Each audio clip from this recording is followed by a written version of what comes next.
Salut mes petits touristes. Si vous n'êtes pas touriste actuellement, vous l'avez probablement déjà été. Et c'est ça qu'on va regarder dans cette vidéo aujourd'hui. On va explorer des faits divers, des photos, des vidéos de touristes qui... Dans cette vidéo, le touriste allemand qui a ses sandales fièrement, à côté, c'est probablement le mec le plus normal. Et d'ailleurs, au passage, petit flow les sandales comme ça. Je sais pas si ça reviendra à la mode un jour, mais on est assez à l'aise finalement en fin de compte dedans. J'ai déjà mis des sandales, c'est vrai. Et ça commence bien. Premier fait divers, ce touriste roule sur une plage en Bretagne et se retrouve bloqué. Bah oui, c'est pas le but de rouler sur la plage en voiture et au vu de la photo. C'est ridicule, c'est un dépannage nul. En général d'ailleurs, les dépannages c'est toujours des mauvais moments. Alors là, tu dois être couvert de honte et de sable. Non mais regardez la voiture qui vient se faire chercher par un tractopelle.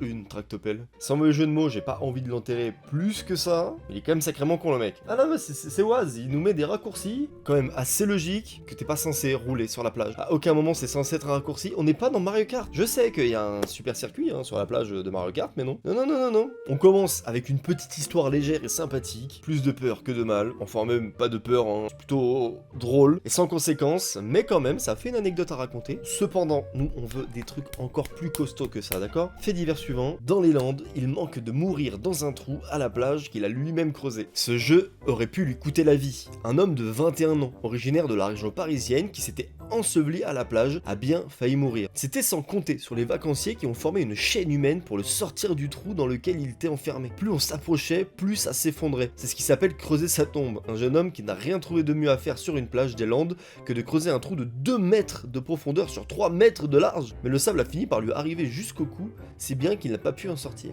2 mètres par 3 mètres. Non mais attendez, il y a faire un jeu et vraiment trop le prendre au sérieux.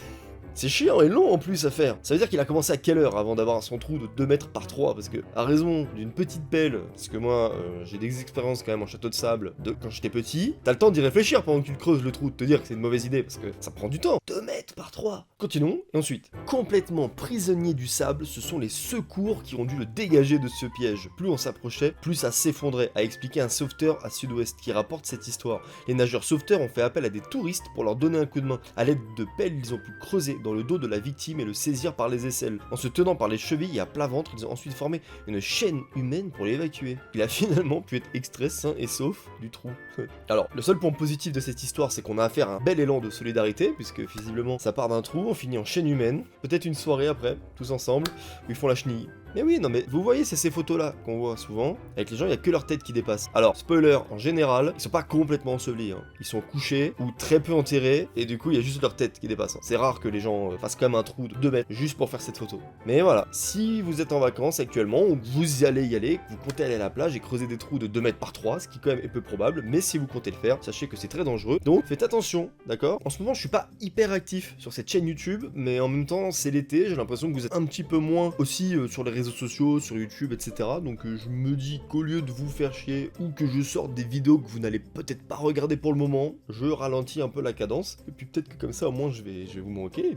Et puis on se retrouvera à la rentrée pour plus de vidéos. Et puis voilà. Mais j'ai quand même envie de faire quelques vidéos. Du coup j'en fais avec des thèmes qui collent à peu près à la période actuelle. Et nous on continue. Voilà, c'est juste pour vous expliquer pourquoi il y a moins de vidéos en ce moment sur cette chaîne. Pour ceux qui se demandaient. Alors celle-là, elle est pas mal. Insolite. Une tapette géante pour éliminer les touristes.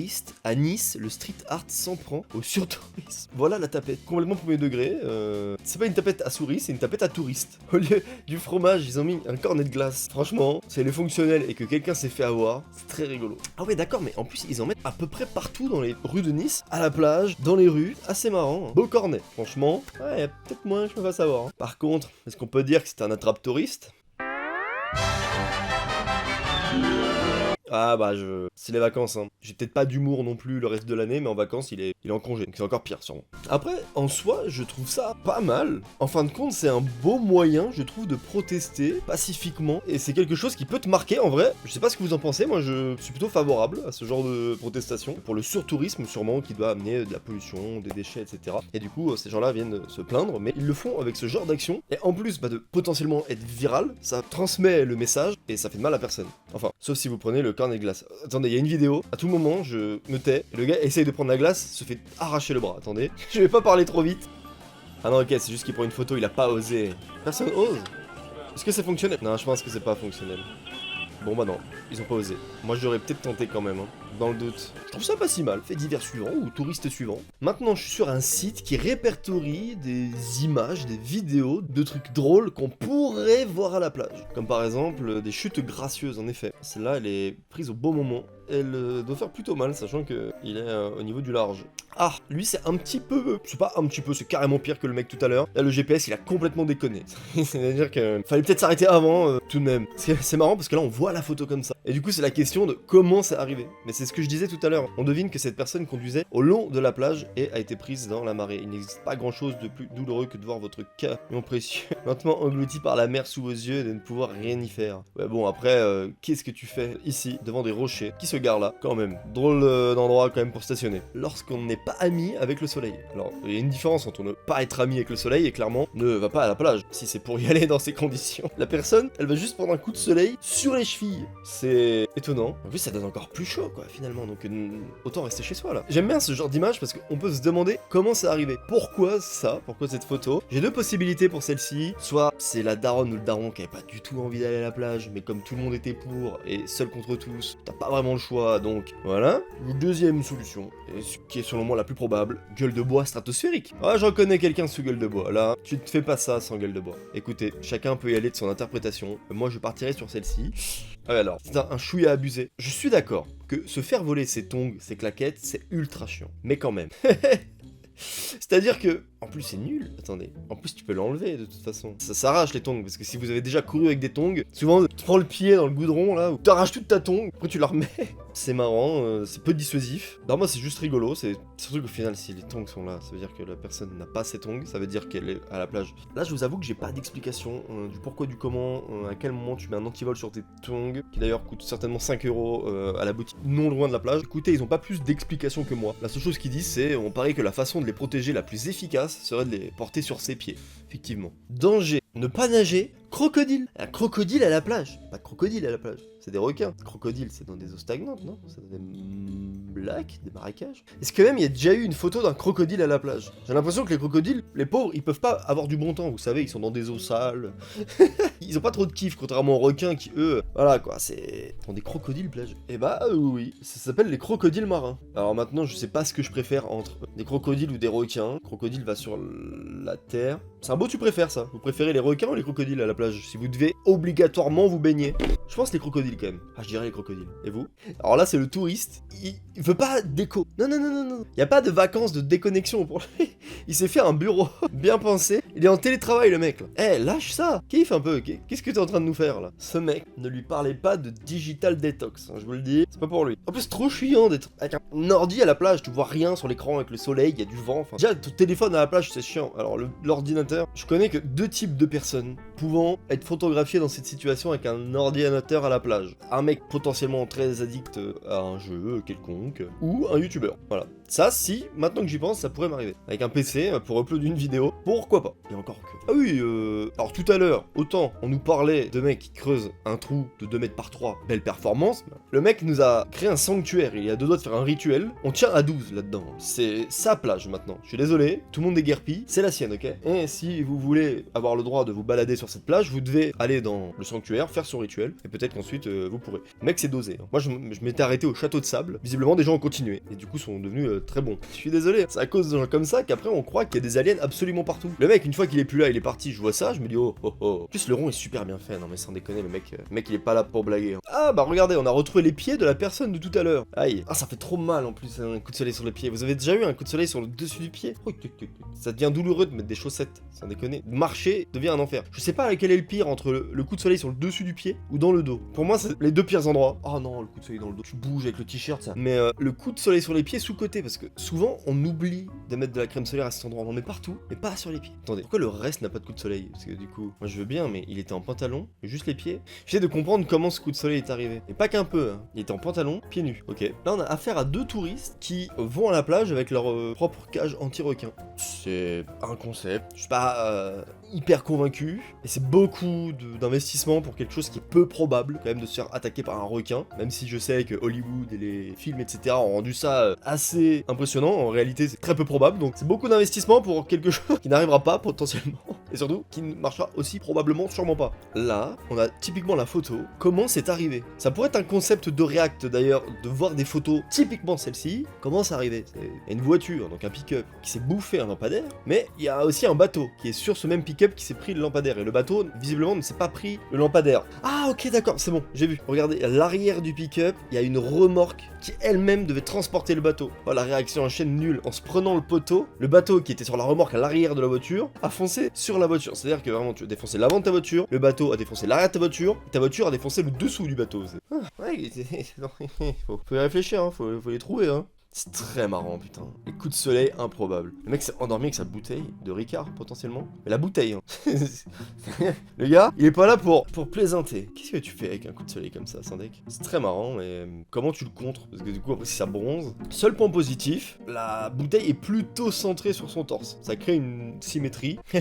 Le site me fume Actu Morbihan. Je sais pas pourquoi, je trouve ça marrant. Actu Morbihan. En même temps, vu ce qui s'y passe là, en Bretagne depuis le début de la vidéo, je peux comprendre qu'ils aient fait un site d'actu spécifique. Insolite, un sanglier se promène sur une plage du Morbihan à proximité de promeneurs. Bah pourquoi insolite? Eux aussi, ils en ont le droit à des petites vacances. Ils ont le droit de se faire plaisir, hein. Ce sont des êtres vivants. Donc voilà, un petit break, pas de mal. Un peu plus le sanglier là, t'es marcassin, putain. Besoin de souffler un peu, ok? Besoin d'un break. C'est compliqué à comprendre? Je crois pas, non. Bon. Attendez, comment ça? Il ramasse une belle pierre sur la plage et se brûle au second degré. Alors qu'il se baladait avec sa femme et ses enfants sur la plage dans le Calvados, un père de famille a été brûlé par ce qu'il prenait pour un caillou rose. C'était en réalité une bille de phosphore inflammable datant de la Seconde Guerre mondiale. Ah oui, non mais attends, comment ça? Une bille de phosphore inflammable. Pendant tout ce temps, pas de soucis. La péremption, non, le truc fonctionne toujours. C'est une drôle de mésaventure qu'a vécu un père de famille sur les plages du Calvados. L'homme ramasse une magnifique pierre rose intense. Sa femme, qui l'accompagne, la rince dans de l'eau de mer et le promeneur la place ensuite dans son blouson, avec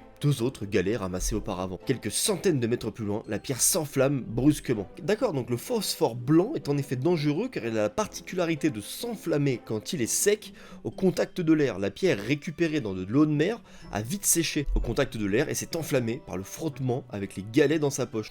L'enchaînement de petits trucs nuls qui a fait que ça s'est embrasé quoi. Ça allait assez loin parce que ensuite sur les réseaux sociaux, il y a eu d'ailleurs des appels à la prudence fait par le gouvernement. Pierre de phosphore, attention, danger. Le phosphore blanc, insoluble dans l'eau, peut être de couleur ambrée, rouge ou jaune. Le phosphore s'enflamme spontanément au contact de l'air et peut causer de graves brûlures nécrosantes ainsi que de graves intoxications. C'est con parce qu'en plus la pierre a l'air d'être jolie quoi, donc potentiellement, effectivement, les gens la ramassent. Tu dois rien comprendre en plus. Oh le magicien.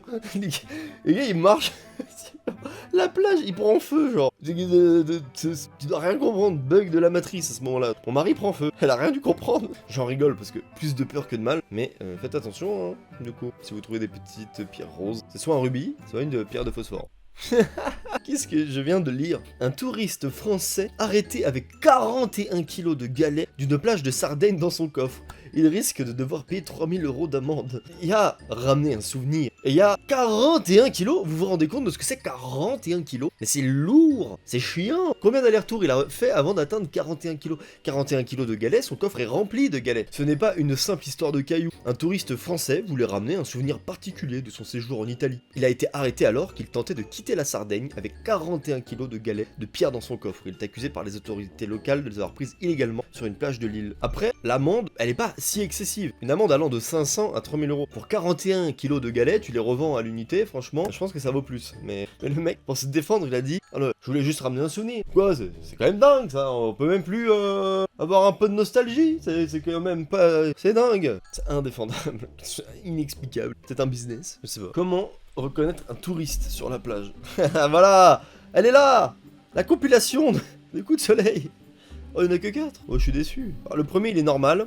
Et plus ça avance, je n'ai pas d'explication. Autant le premier, c'est le coup de soleil classique. Là, qu'est-ce qui... À quel moment... Elle était prise dans une toile d'araignée sur la plage. C'est sûrement ça. Elle a bronzé avec Spider-Man. C'est à m'expliquer. Faire un morpion sur ses coups de soleil. C'est ça, celui-ci là. Ça, expliquez-moi, par pitié. C'est presque de l'art. Les cubes sont parfaitement positionnés. Il y a une volonté, hein. Je pense que... Ils se sont dit, et pourquoi pas? Et pourquoi pas, tiens, essayer. Peut-être que quand ça a bronzé, ça va donner un look original. Ça, c'est sûr que pour être original, c'est original. Tu seras le seul avec ce coup de soleil. Et le pire attend le dernier. Non mais lui, c'est masculinité fragile, donc veut pas demander à son pote de lui mettre de la crème solaire sur le dos, alors il le fait lui-même, mais étale pas très bien, et donc ça donne ça. Ce sera mon explication. Je pense que c'est la plus logique. Pour cette famille, les vacances vont s'arrêter là. Super, si elles ont pas commencé, c'est chiant du coup. Alors déjà, vous êtes pas en règle, vous êtes 3, donc c'est un véhicule 2 places, d'accord? Donc ça, c'est la carte grise. Donc là déjà, c'est 90 € d'amende. C'est les émissions de flics où c'est pour prouver de fou. Franchement, ils sont foutus là. Ça va servir d'exemple. Franchement, j'aimerais pas être à leur place. Je peux pas vous laisser repartir. Il faudra appeler quelqu'un qui vienne chercher madame et l'enfant ou que l'enfant, d'accord? Vous avez le permis BE? BE? Non, c'est pas le permis. Vous avez pas le permis B, vous avez le B96, d'accord. Bah là, c'est pas bon non plus. La caravane, elle fait 2 tonnes. Vous avez ce qu'on appelle un PTRA de 4 tonnes 717. Le truc, c'est un cours. Tu sais non seulement que t'es foutu, t'es dans la merde, mais en plus, tu te prends un cours. Carrément, prends des notes. Votre permis B96 n'est pas valable, il peut aller jusqu'à 4 tonnes 250. Donc bah là, on reste là. Faut appeler quelqu'un pour qu'il puisse conduire la caravane avec un véhicule. Donc là, je vais vous verbaliser 90 € pour le transport de l'enfant. En plus, comme c'est filmé, c'est presque hyper pédagogique. Donc là, ce qu'on va faire, mon petit monsieur, c'est que je vous verbalise. Ensuite, oh là, Personne supplémentaire. Et là, avant, c'était un passage au tribunal pour le défaut de permis BE. Maintenant, c'est une amende forfaitaire qui vous sera envoyée. Donc si vous la payez dans les 15 jours, c'est 640 €. Si vous la payez dans les 45 jours, c'est 800. Vous voyez là ma tête, absolument la tête qu'on a tous en écoutant le mec. Qu'est-ce que ça vous inspire? Vous allez repasser? Ah les questions pour le docu, terrible. Mais, écoutez, qu'est-ce que ça vous inspire? Bah écoutez, ça m'inspire que mes vacances sont gâchées, voilà, je me suis fait baiser, j'ai bien compris, oui. Il a dit, qu'est-ce que ça vous inspire, enfoiré? Écoutez, sur ceci, c'est la fin de la vidéo. Juste ici, vous pouvez vous abonner à ma chaîne React. Là, c'est ma dernière vidéo réaction. Et ici, ma dernière vidéo de chaîne principale. C'était Alex, salut, et passez de bonnes vacances.